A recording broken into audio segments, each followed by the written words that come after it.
Hi everyone, welcome back to my next video. Well, as you can see, today we're doing another tent video, and I know some of you are thinking, Bob, why are you doing these tents? It seems kind of crazy that you just have this obsession with tents. Well, I know there are a bunch of you for whom a tent will just tremendously make your life better as a nomad. So a lot of you are, and I get emails from you all the time, people saying, you know, I'm in a car, I'm living in my house, I'm $1,000 a month Social Security, $1,200 a month Social Security, whatever it is, maybe even less, much less. And my rent's $800 or $1,000, and I'm dying. I can't, have no money to live on. I'm not even getting enough to eat. I've got a good, reliable car. Fortunately, a lot of people have good, reliable cars. It's older, but it's solid. But it's going to be so uncomfortable to live in. Well, my thinking is go now. Become a nomad right now. Being in a car is, it's not the best. There are people who love it. I don't understand that. I could never love being in a car. But there are people that do, but the vast majority of you are going to be miserable living in a car. You're going to make it the best of it you can for as long as you can. But the idea here is that by not paying rent, you get out of paying rent and you start putting that $600, $700, $800, $900, $1,000, $1,500. How much are you paying in rent? Probably a lot. You put that in your pocket and you start saving that towards the vehicle you ultimately want to live in. Automatically, your life's going to be better. Tents can be very comfortable. And so I think tents can really contribute to a lot of your lives. Even if you're in a vehicle you really like, a tent can really contribute to your life, unless you're really an absolute minimalist. Getting all your stuff out of there, having open space, or getting in there, and these things are really remarkably comfortable, and having that extra space. And in bad weather, if you get a good tent, it'll stay up good in bad weather. In bad weather, you don't have to be confined to the tiny space of whatever vehicle you're in. You can be out in the tent. This can be life-changing right now. Taking your rent, putting it in your pocket, that can be life-changing. And so I hope you'll consider a higher quality tent that will last longer and be much, much more comfortable. And that's really what today's video is about. And I know a lot of you do prefer something small. Maybe you love having a Jeep because you want to get deep into the backcountry, but a Jeep is so small, it's hard to be comfortable in a Jeep. Or you do want a Prius or another hybrid like it because of the 50 miles to the gallon. Who doesn't want to get 50 miles to the gallon? And gas is just going to get more expensive. So there are a lot of reasons why a lot of you want something small. And again, a tent just makes that all so much more comfortable. One of the things we've said over and over again is that you live out of your vehicle. So having a living space outside of the vehicle is really, really helpful. This one has a stove jack, so if it's cold, you can actually keep it warmer, better, easier, cheaper than you can your van or your car. So there are some real advantages to living out of your car and in the tent. Some of the advantages are a lot of you want to exercise on the road. You want to cook well. If you got a wood stove in there, you can cook in there real well. If not, you can put in a table and your 2-burner or 1-burner propane stove, and you can cook in there.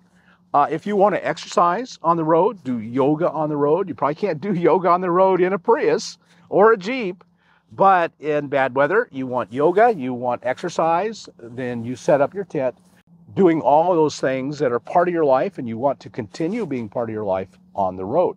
They're all available with a nice open space of a tent.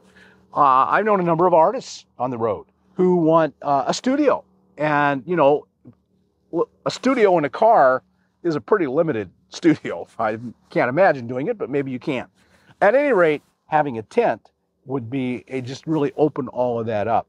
So there are a lot of reasons why you would choose a tent because your life will be a whole lot better. Okay, so now let's talk about the different kinds of tents. Basically, they fall down into two areas. They're going to be the nylon tents, which is probably what the vast majority of you have, and then this one is a canvas tent. And so that's the first important choice you have to make, canvas versus nylon.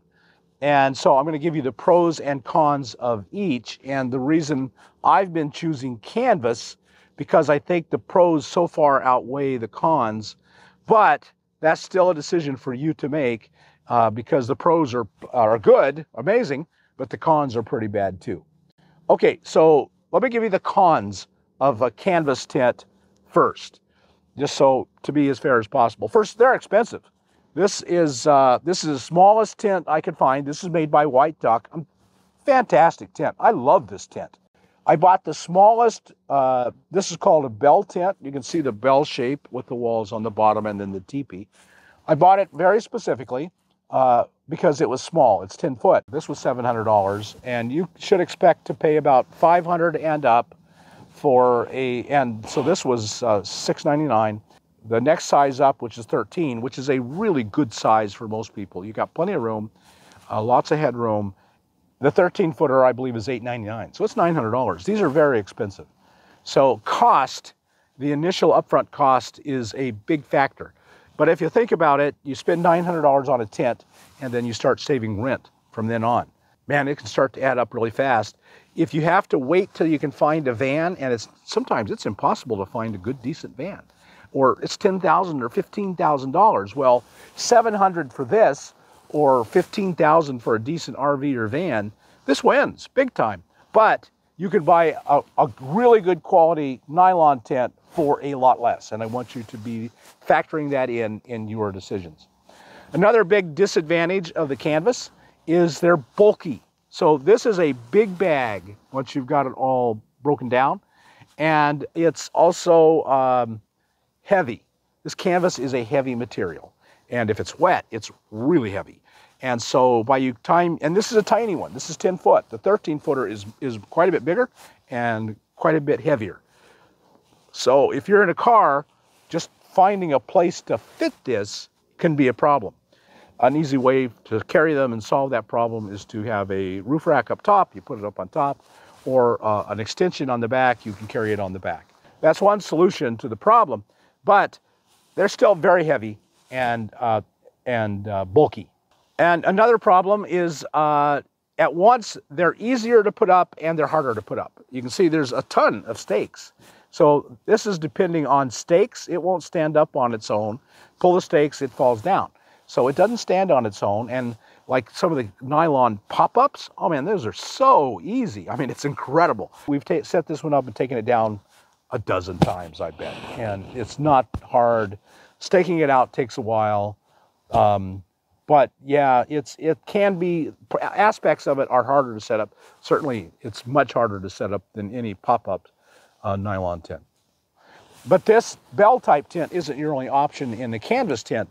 You could get the spring bar type tent, Kodiak. You're familiar with those. They have a spring bar that goes up, and those are outstanding tents. They're generally more expensive. The Kodiak is a pretty reasonable price, in the ballpark at this. They're being more square or rectangular. They are much more efficient in room. This only has 72 square feet. A 10 by 10 tent has 100, and it's much more usable space. Another big thing you want to consider with a canvas tent is it's very slow to dry. If you have extended bad weather, lots of clouds, kind of intermittent rain all the time, this is going to get wet, and it's just going to stay wet because canvas dries slowly. It's cotton. And so it's going to stay wet. And not only that, if you have to move, you have a determined time, I have to move now, and the tent's wet, you're packing it up and putting it away wet. It's heavier, it's kind of a mess out in your rig, and it's much more susceptible to mold and mildew. So that is something to bear in mind. They're harder to get dry, and because of that, more susceptible to mold and mildew. So those are the problems with canvas tents. You know, they're expensive, they're big and bulky, they are heavy, they're a little slower to put up, they are slow to dry, they take a lot of stakes. So I want you to know why you would not buy a canvas tent. Now let me tell you the advantages and why I keep buying them and keep suggesting them to you. The pros are pretty amazing. The biggest is this tent's going to last years and years and years. The canvas is such a more durable material. It is a lot less susceptible to sun damage. It's a lot less susceptible to rain and wind. We've had this tent up probably continuously, basically, for the last 6 months or more, and it's like brand new. It is just incredibly durable. You don't buy a nylon tent with that in mind. If you have it out and set up every day in the wind, in the rain, in the sun, nylon's going to fail, and you're counting its life in 1, 2, maybe 3 years. And a big part of that durability is that they're quiet. So if you've been in most nylon tents with a heavy windstorm, and they're flapping and they're shaking and it's horrible. It's really kind of miserable. And so you don't get that. This, you can sleep in this in the worst windstorm, and it'll be noisy. It won't be perfect, but it will be doable and bearable, much, much more so. I always say get a floor on one of these. You can buy them without the floors. I found that to be a disaster. I would never buy one of these without a floor. So these things are really durable and repairable. You spend more, but boy, howdy, you get more. And so sometimes spending more the first time is well worth it. Another thing is warmth. They are heavier fabric. They're going to keep heat. They're going to retain heat better. And so this one does have a wood stove. You can have heat. Personally, I would buy a diesel heater to supplement a wood stove. Those two together work super well, and it's about as cheap as you can get. It's a very dry heat. You're not getting the moisture inside, which nylon really holds moisture. That's a big plus, is that they will let the moisture out, but they are very watertight. A reason I love canvas tents too is their simplicity. It's a simple, proven design. And it's not a bunch of little flimsy fiberglass rods that are going to snap on you. This has got one great big steel tube inside of it, and I don't expect that thing to ever break. Again, that's just durability, that's simplicity, that's repairability, that's the historical amazingness of canvas, that it just really pays off in the long run. Now, I know I told you that one of the disadvantages of it is all the stakes that it takes to hold this up. It's not freestanding. You pull the stakes, it falls over. I also think that's a huge advantage. All the stakes that hold this thing down make it handle wind really, really super well. And the reason I like the Bell tents is with the wall at the bottom gives you more headroom, and the curve really reduces the amount of wind that batters it. The wind flows over it. I think all the stakes is at once a disadvantage. You got to pound a whole lot of stakes. And on the other hand, it's a big advantage because now the thing's not going to blow down on you in the middle of the night. You have a lot of confidence in it. That's a discussion of why I so love tents and why I think you should consider one. No complaints about the white duck at all. So to get this ready to go, I came out, and this belongs to my friend Linda, the camera lady back there right now. Hi, Linda. And she carries this, and it's a really cool rake. And what I did was I put a center, this is going to be my center pole. I put that's about 10 feet across. I didn't measure it, I should have. I figured this is about 4 feet. And so I came out to about this distance raking. Right now we're going to find out if I did a good job. So the footprint should be the actual size of the tent. It does come with stakes, so I will go ahead and stake it out. Oh, look at that, it's enormously too big. A lot of extra work. So this is the mallet they gave us. Pretty good looking quality. I mean, it's cheap, but it looks like it might work. We'll see. So far, so good. That went down well. You can see I didn't make too big a circle. I worked much harder than I needed to, but that's okay. Probably good for me. So now that was simple enough. Now it should be very easy to find and put down the stakes for the main body. I'll start doing that now. I've got the pole ready to go. The pole has you see it's big, solid, heavy pole. I had a pole completely fail on a tent, and they would not warrant it. They wouldn't sell me a replacement. That was a terrible tent. This is a solid tent, the solid pole, solid steel. It's got rubber caps. You can see it's got rubber caps on each end to protect the fabric. It's got a welded on. This is going to be right at the top, which would be right about at 6 foot because this is not a very tall tent. Next, I'm going to go through, put the pole in, and then we'll go ahead and start staking it down. Should be all pretty straightforward.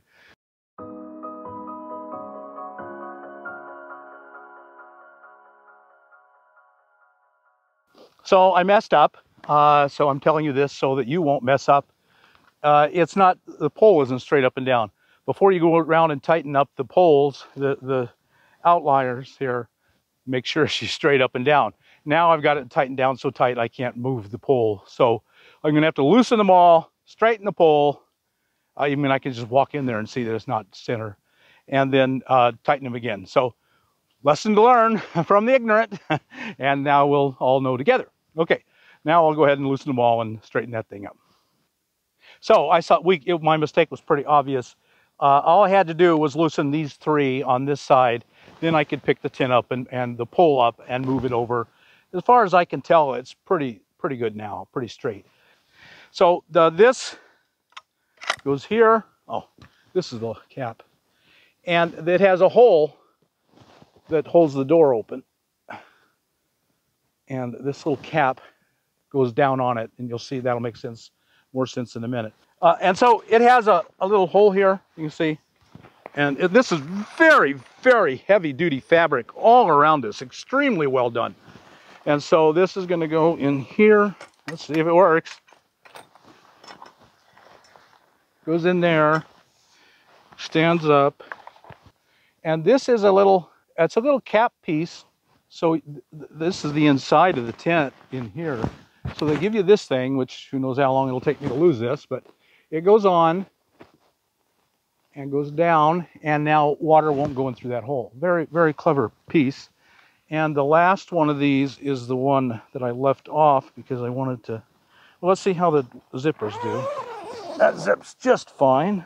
So all I have to do is stake this one down, and it's done and up, and I think we're in good shape. Well, folks, I hope that has given you some real good information on tents, why you should consider a tent, what are the advantages to you and disadvantages and pros and cons of canvas and all this stuff I took forever to tell you about. But I can tell you, I think this is a fantastic tent. We've had it up long enough now to just really think it's super reliable and a great tent. So we will now take it up, set it up for a while, and then we'll know a long-term testing and give you a better idea of its durability. So watch for the next video in this series on the White Duck tent, and we'll tell you how it holds up and our final opinion of it. So if you found this video useful, I've got a lot of videos on tents, so go right up here, and I think you'll find a video on a tent that you will be really glad you did.